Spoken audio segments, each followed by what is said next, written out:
Hello, I'm Peter Orker of Peter Orker Piano Tuition, and welcome to today's Tuesday tutorial, which today is going to be on a piece of piano music from the classical period to go with the little program we're building up over the weeks.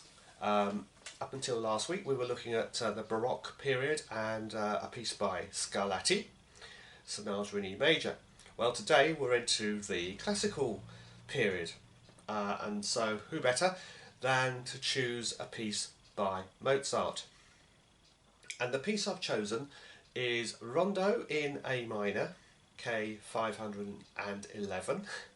Now, this is a sort of deceptive little piece really, because it sort of sounds quite straightforward and even in places quite simple, but it is anything but. In fact, it's on, or regularly appears on the diploma syllabuses, and I've actually examined it on a few occasions for the LCCL diploma. So it is far from straightforward. It just appears to be at first. But what is a rondo? Well, put simply, a rondo is a piece of music in sections. And if we give each section a little label, A, B, C, D, E, etc., nothing to do with the letter names of the notes, merely a way of labelling the musical sections, then a rondo goes something like A, B, A, C, A, D, A, E, and so on. So in other words, the A section is kind of the most important because it keeps recurring, keeps coming back. The other sections, the B's, the C's, the D's, and so on, are called episodes. Now in Rondo in A minor, you hear the A section 3 times, and between those you've got a B and a C. So in fact it goes A, B, A, C, and back to A again. And actually Mozart sticks on a little bit on the end as well, a kind of coda.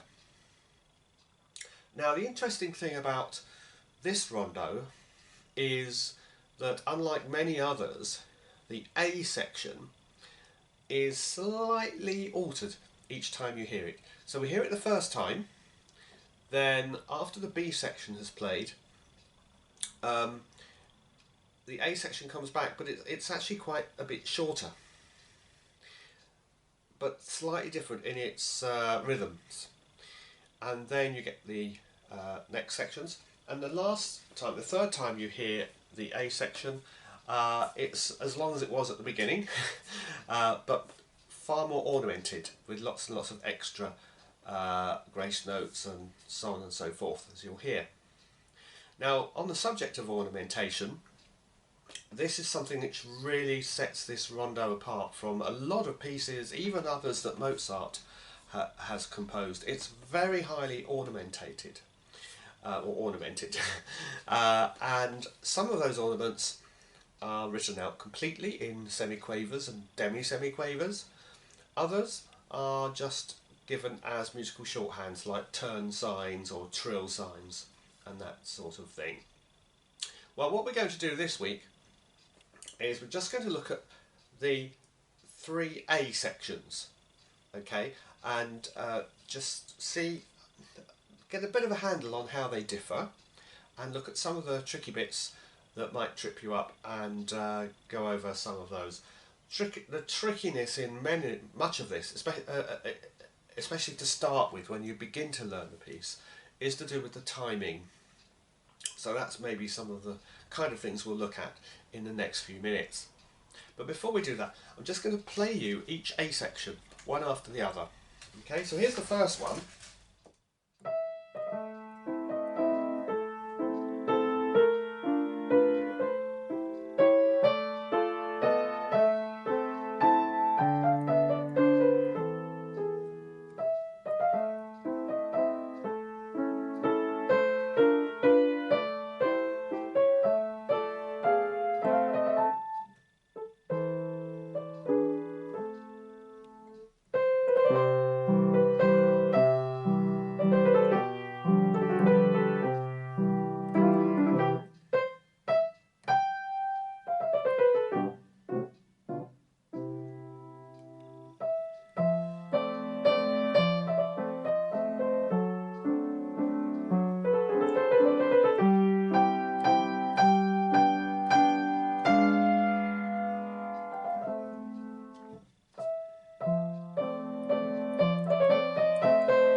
It then goes on into the B section, and then later on the A section comes back. This time quite a bit shorter.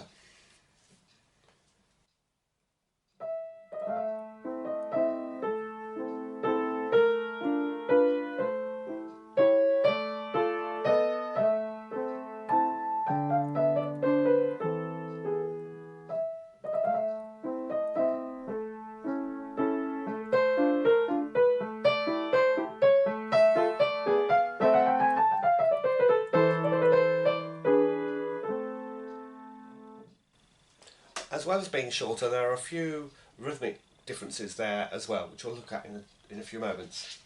And then finally, the third time we hear the A section. Now this is probably the most ornate of all, and is much longer. It's about the same length as the first A section, in fact.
Alright, so those are the three A sections. I'm sure you could just hear how they got progressively more ornamentated.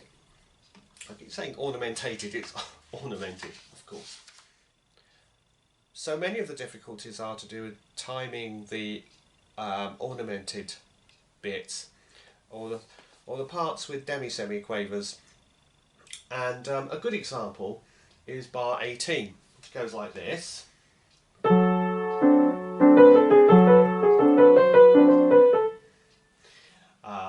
Carries on.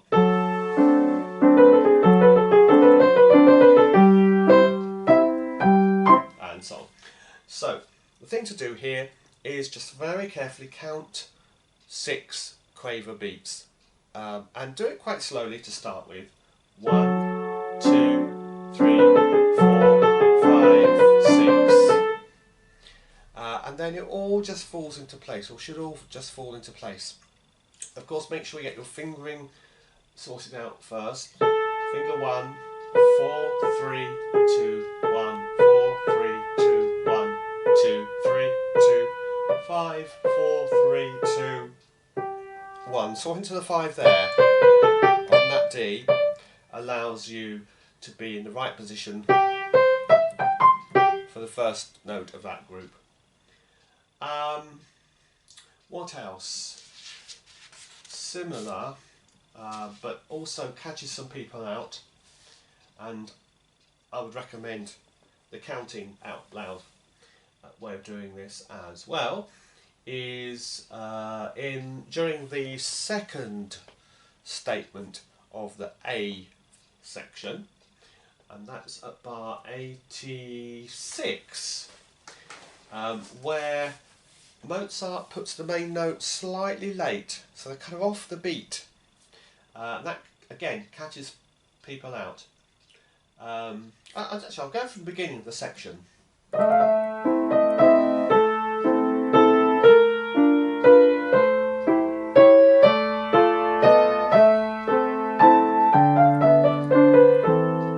That's all okay. Now,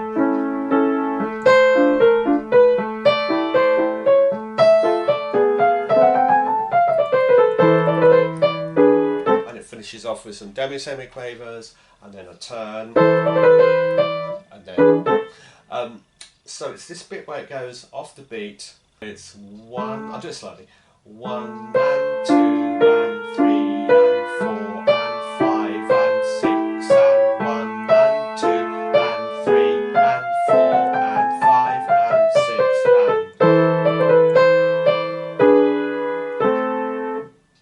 So we'll put that up to speed. I'll go back to here.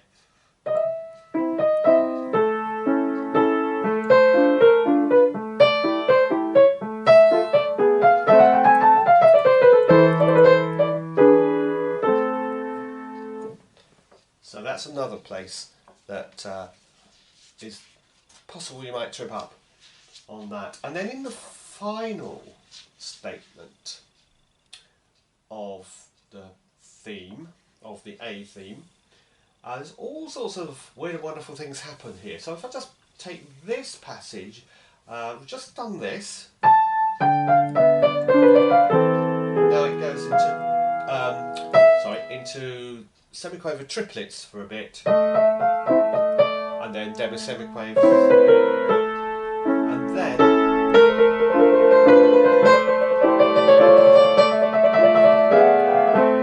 all those.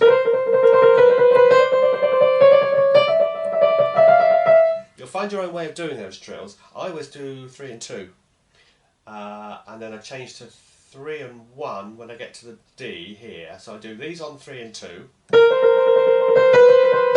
and I put a little accent on the main, so we hear that. So we hear that main tune come through, the trills in the middle. And then when I hit that D, hit that with the thumb and switch to 1 and 3 for that trill. And then down into demisemiquavers there. So once again, you can count slowly. 1, 2, 3, 4, 5, 6. So that bit there, 1, 2, 3, 4, 5, 6. 1, 2, 3, 4, 5, 6. 1, 2, 3, 4, 5, 6. Little turn there. Okay, so putting that together.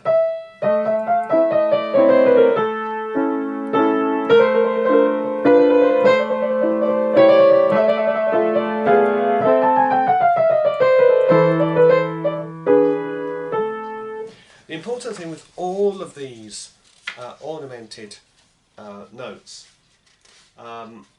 is that you keep them as light as possible, because if you don't, for instance that bit, if your trills aren't nice and light, you're not going to hear, not going to hear the main tune sort of coming out from behind those trills. Okay, that's pretty much all I wanted to say about that for our first time on this. So if you're working on this, go ahead and just practice the A sections. So that's from bar 1 up to bar 29, and then again from bar 81 to bar 88, and then again from bar 129 up to bar 158, and at 158 is where the coda begins, and we'll look at the coda as a separate thing, although it does have some material in it from the A section. So good luck with that, and next time we'll look at B section, and if we possibly just do B next time, because both B and C are quite long, so we'll look at the B section in the next Tuesday tutorial. Well, happy practicing, and I hope you enjoyed that, and I'll look forward to seeing you in next Tuesday's Tuesday tutorial. Thanks for watching, and bye for now.